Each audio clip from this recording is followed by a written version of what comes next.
What is going on, everybody out there, Lamont at large? Today we're at the Westview Cemetery here in Atoka, Oklahoma. Atoka off of Highway 75, 150 miles south of Tulsa, Oklahoma, 125 miles north of Dallas, Texas. Sun's going down, daylight savings time. I can't stand it. I don't know how you guys feel. We don't got a lot of time. Not going to be a very long video. We're just going to check out some of the graves here at the Westview Cemetery. Without further ado, let's get right into the video.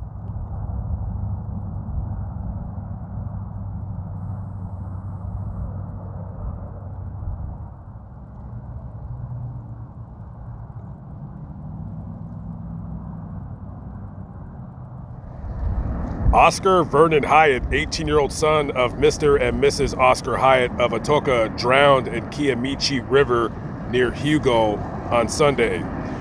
As a guest in Hugo of a crowd of Sunday school picnickers, Hyatt, unable to swim, had ventured into the river with a group of boys. Stepping into deep water, swift currents swept him under.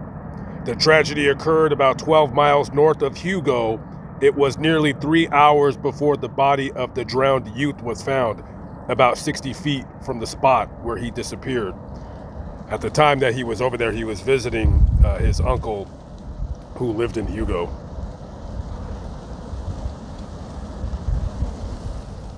Charles Lee Hyatt, popular local musician, died Saturday at noon in an Ada hospital from injuries received in an accident east of Atoka several days before.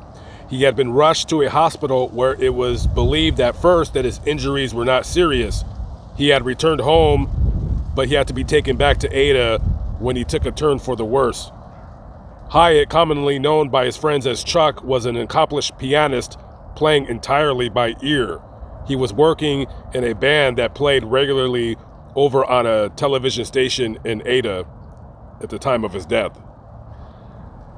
And both Oscar and Charles are buried on opposite sides of their parents.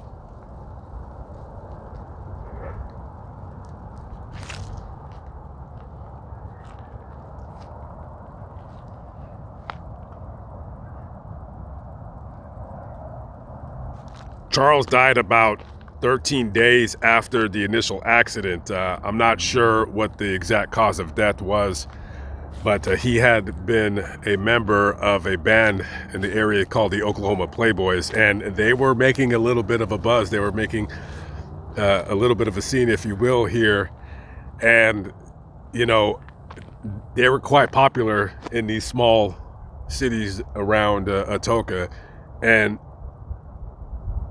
you know, you stop to think, you know, this kid was so young. What if he had lived, if he would have made it to be one of these really famous country music singers? You never know what music legend could have made an impact on your life if only you'd have known who they were. But a lot of these young kids cut down right in the prime of their life. That's why I always say life is very precious. You should never take a day for granted. Tony worked as an auto mechanic, a chef, and he was also an entrepreneur. He was born in Vietnam and he immigrated to the United States with his wife. He passed away in June of 2006 in Oklahoma City.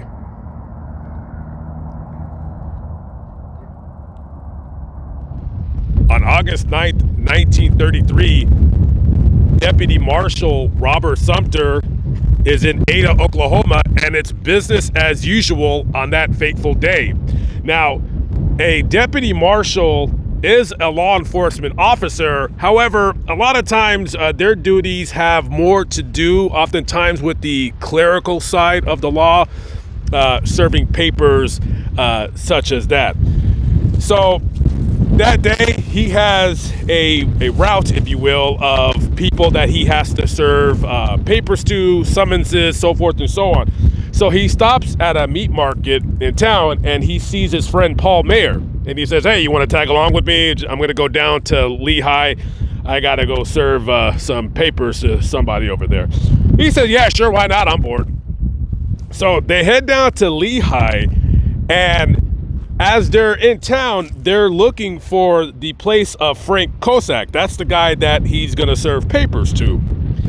Now, Frank lives in a wooded area, not many roads around that area, so it's not like they have GPS, not easily able to find it. While he's out in town, somebody stops him and says, hey, there's a couple of guys over yonder that are running an illegal still. They're making whiskey. Now, of course, this is when Prohibition is at its height. So he says, all right, I'll go check it out. So he gets a crudely drawn map given to him of where this illegal still is. So they go to this area, probably kind of looks like this, just a lot of trees, a lot of nothing.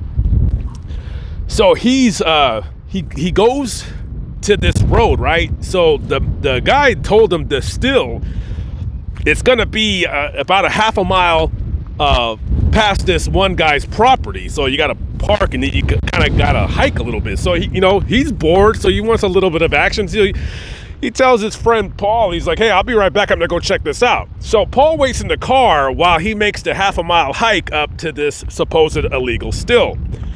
Now, about an hour passes and Paul's getting a little bit worried about his friend. He doesn't know where he's at, and he gets a bad feeling in the pit of his stomach. So he gets out of his car and he starts just looking around for his friend.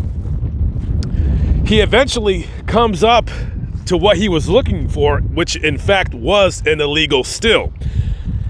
And right next to the illegal still, he sees his friend crumpled on the ground, covered in blood. Immediately he runs to his friend and starts shaking him. He says, hey man, are you okay? And he is not okay. He immediately runs all the way back to the car and heads into town to get the sheriff of Lehigh to grab some ambulance people, and several deputies, the marshal's been shot. So the cavalry comes up to the still, and by the time they got to him, there was nothing they could do. He was already dead. They took his body down to the county coroner's office for autopsy, and it was determined that he had been shot with a shotgun 6 times.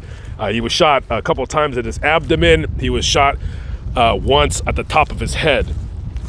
So as they're talking to Paul, they say, hey man, like when you were in the car, what did you see? And he says, well, I seen that Cisco kid kind of running by fast, like he was in a hurry to go somewhere.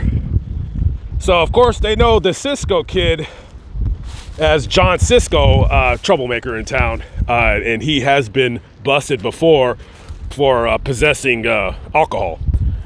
And they suspect that his brother and him are running that still. So they quickly apprehend John Cisco, and John quickly starts singing. He's like, oh no, my brother Tom, I didn't do anything.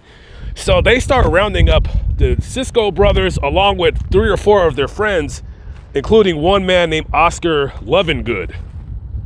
So they grab Oscar Lovingood and they get all the men together, and they all start singing. They basically said, yeah, we were making, illegal whiskey, and that when we seen this guy, this marshal coming through, we all ran. Well, everybody except Oscar Lovingood. No, he didn't run. What he did is he pulls out his shotgun and he shoots and kills Deputy Sumter, ultimately killing him. Now, all the charges against the others were dropped because back in those days, that's how they did it. If you didn't shoot, then, they usually just let you go.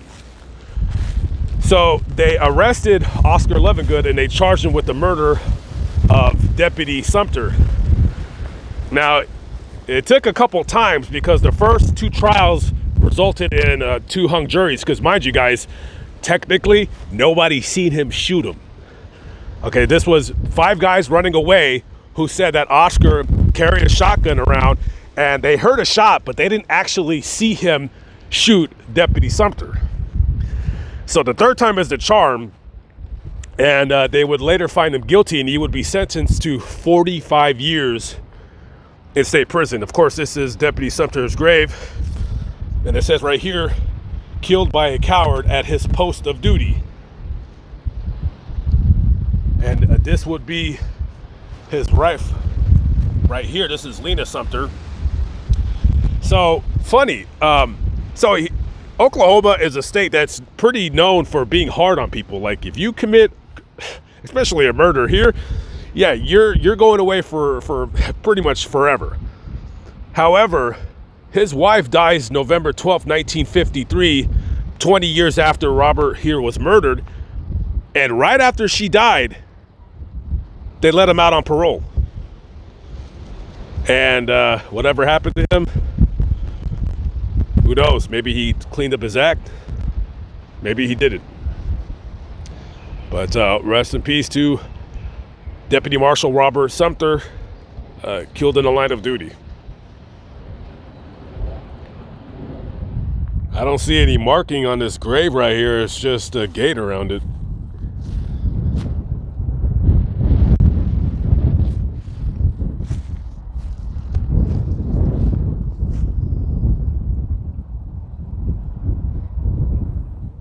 I have seen my Christ face to face, for I have crossed the bar and am at one with the universe.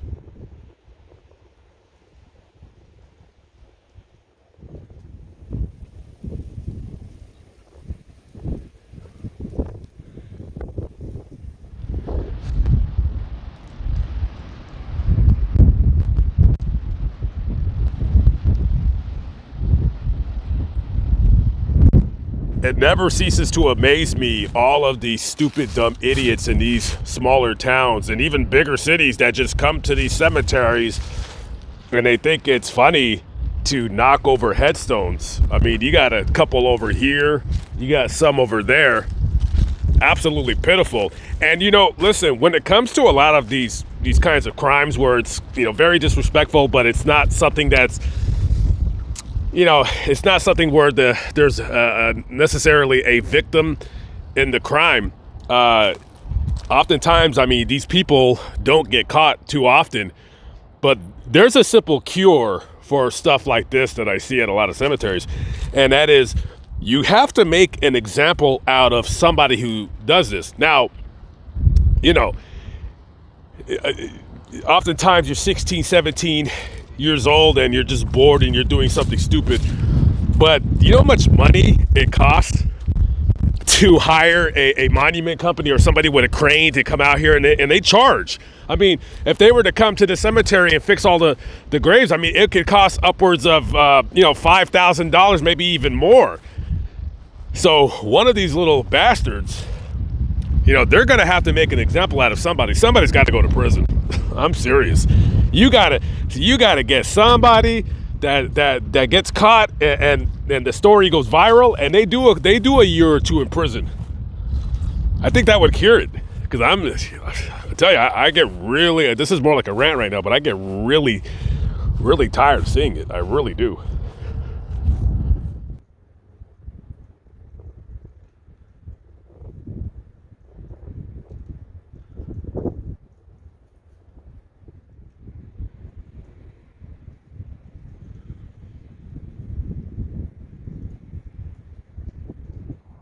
Monroe Lynn was a truck driver, and he was hauling lumber on June 13th, 1939.